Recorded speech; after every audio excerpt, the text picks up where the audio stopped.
कर्म क्या है?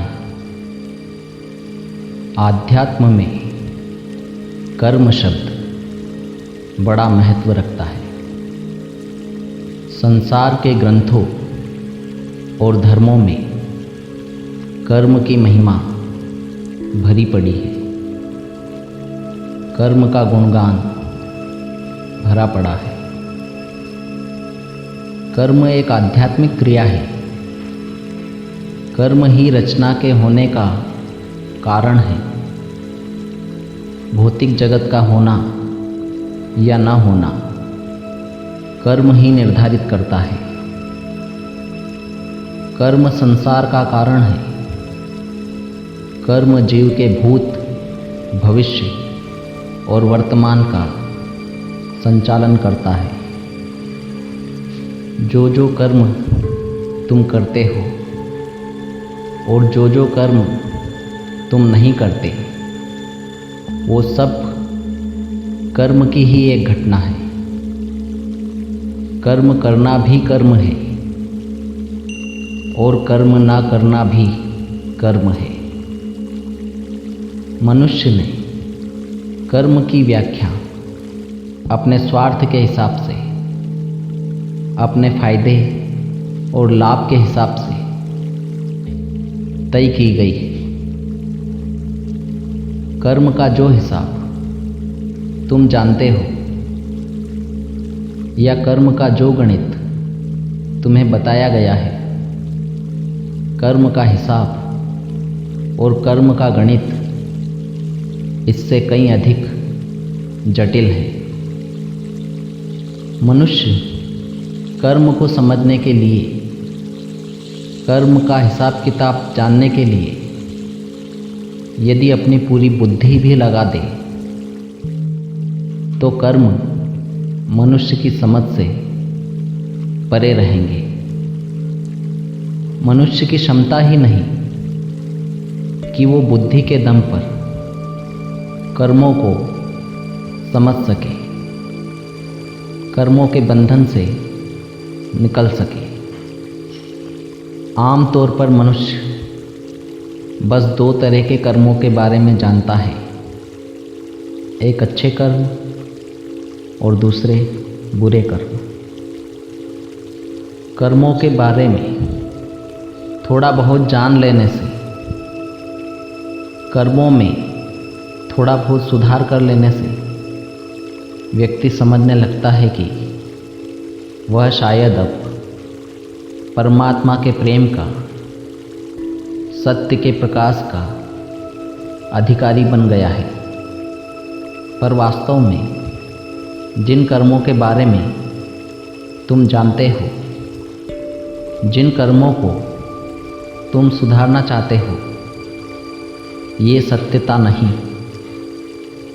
सत्य तो ये है कि ना तो बुरे कर्म ही तुम्हें मुक्त कर सकते हैं और ना ही तुम्हारे अच्छे कर्म तुम्हें परमात्मा से मिला सकते हैं। मनुष्य दुनिया के नियमों, सामाजिक सिद्धांतों के अनुसार कुछ कर्मों को अच्छा या बुरा तय जरूर कर लेता है, पर यह केवल दिखावा मात्र है।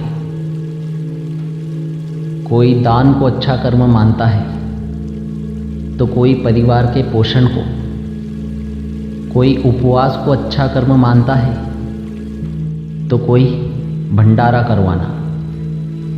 एक तरफ व्यक्ति गरीब की मदद करता है, दूसरी तरफ ग्राहक से अधिक मुनाफा।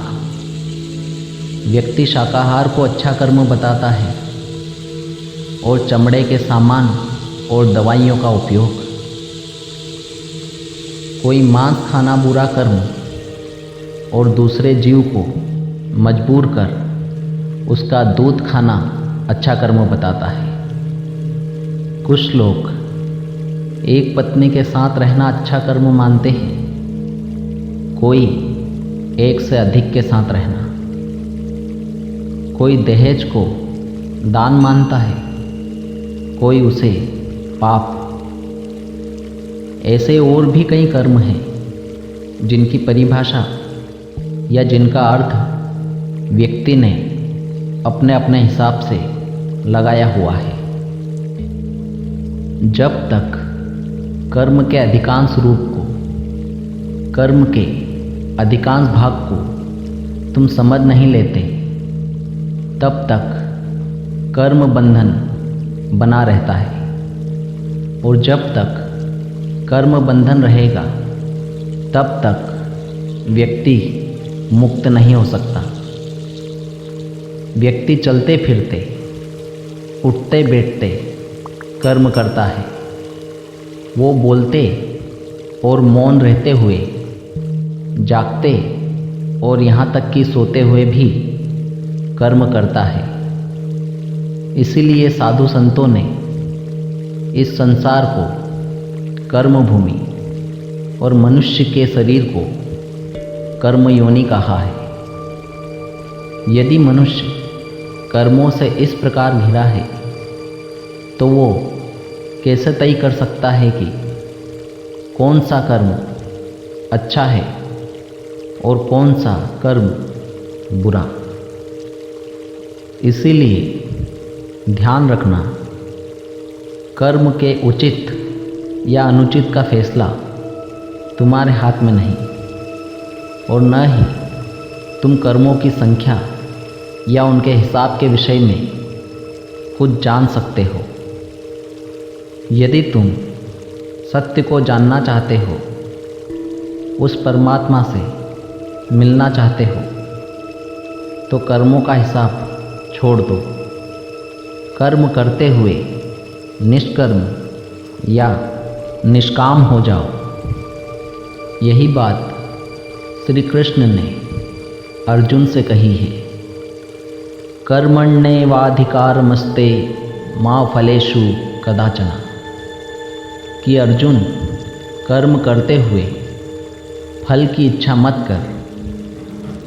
जब व्यक्ति कर्म के साथ उसके उद्देश्य, उसके लक्ष्य को ध्यान में रख लेता है, तो वो कर्म मनुष्य के बंधन का कारण बनता है। इसके उलट, इसके विपरीत, जब मनुष्य कर्म करते हुए उस कर्म में सहभागिता न मानकर परमात्मा का ध्यान, परमात्मा के नाम का स्मरण करते हुए काम करता है, तो ये काम ना रहकर निष्काम बन जाता है।